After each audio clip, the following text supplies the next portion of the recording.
ఒక Telugu industry కమెడియనే all లాంగ్వేజ్లో చేసే కెపాసిటీ ఒక తెలుగు ఇండస్ట్రీ వాడికే ఉంది. అది బ్రహ్మానందం గారికి నాకు దక్కింది. నేపాలీ భాషలో కూడా యాక్ట్ చేసాం. 3.5 కోట్ల మంది ఉన్నారు అక్కడ. వాళ్ళకి 2 కమెడియన్స్ తెలుసు. ఒకటి బ్రహ్మానందం, 2 నేను.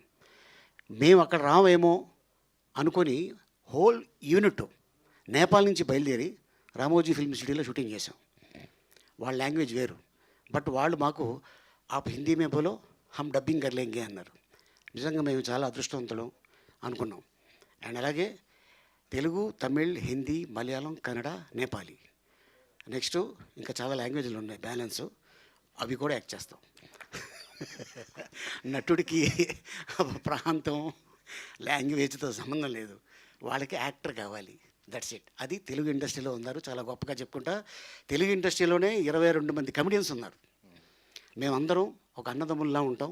అండ్ అంతేకాకుండా అదర్ లాంగ్వేజ్లో వాళ్ళు కలిసి యాక్ట్ చేస్తారా చేయరా అది మనం కామెంట్ చేయకూడదు. ఎందుకంటే ఒక సినిమాలో ఒక కమెడియన్ ఉంటే ఇంకో కమెడియన్ యాక్ట్ చేయడు.